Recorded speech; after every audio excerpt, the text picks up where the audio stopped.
From Tinker Bell to Artie Shaw to George Bush's 1,000 Points of Light, America has been mesmerized by stardust since its very inception. And now America is beginning to learn what all these references to the star, the morning star, wish upon a star, stardust, really is all about. There was something very strange about the classical mysteries, something which attracted people to them, and having attracted them, made their initiates, with very few exceptions, permanent devotees. In Egypt, Greece, India, Rome, and a dozen other places and countries, sacred initiations took place in specially prepared sanctuaries, usually in a cave or underground. Priests of the mysteries enjoyed the profound respect of the masses, as well as that of kings and counselors, and in those days there was nothing really secret about it except the initiation rites and the knowledge which they retained for themselves, giving only the exoteric to the people. What were the mysteries? Until relatively recently, and relying upon comparatively scattered fragments such as Apollisius' golden ass, historians and religious writers had formed an opinion of them which has been shown to be extremely naive, if not outright false. They knew that at the ceremonies symbolical teaching took place, and hence inferred that the mysteries were a relic of the times when academic knowledge was guarded by the very few, and scientific truths, such as Pythagorean theorems, were given only, and only, to the elect. They knew also that orgiastic drumming and dancing formed a part of many of the rituals, and therefore told their readers that this was a degenerate form of religion, or a mere excuse for licentiousness. They found that stories of ancient gods and heroes were recited, and were sure that the mysteries constituted little more than an underground survival of prehistoric religion, magic, or tribal initiation. Or maybe that's exactly what they wanted us to believe, knowing full well that it was false. And of course, if those who did the writing were members of the mysteries, they would never have allowed the secrets to be revealed to the profane. But times have changed, folks.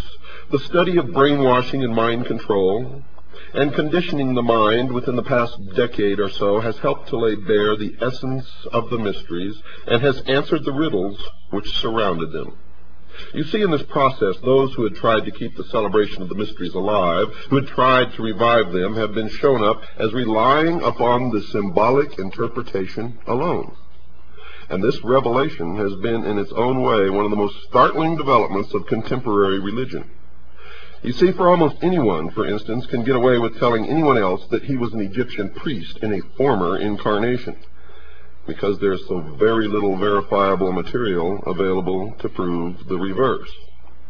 It becomes obvious, though, when you attend a party populated by these nuts, when 6 people introduce themselves as having been Abraham Lincoln in a past life.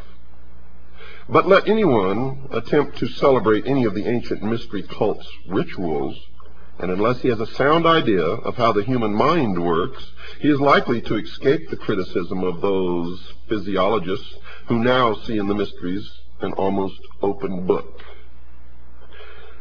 So let us return to a sketch of the conventional knowledge about the mysteries.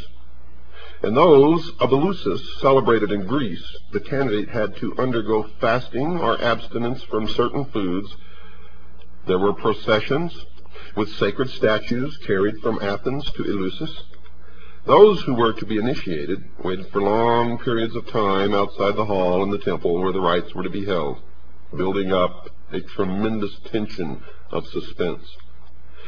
Eventually, a torchbearer led them within the precincts, usually underground.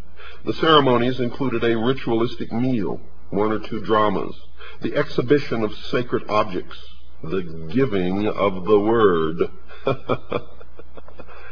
an address by the Hierophant, and oddly enough, closure with the Sanskrit words, Tansha Ampaksha.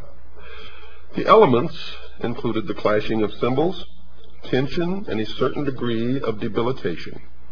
Eating something, plus conditions which were awe-inspiring, strange.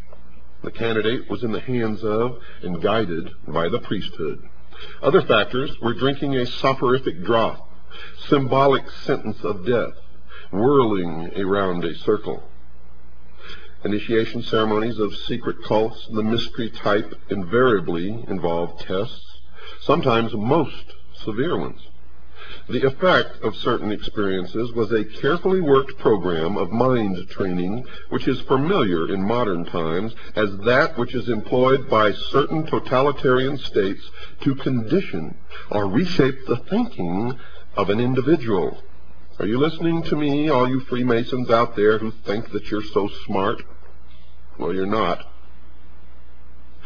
This process produces a state in which the mind is pliant enough to have certain ideas implanted, ideas which resist a great deal of counter-influence.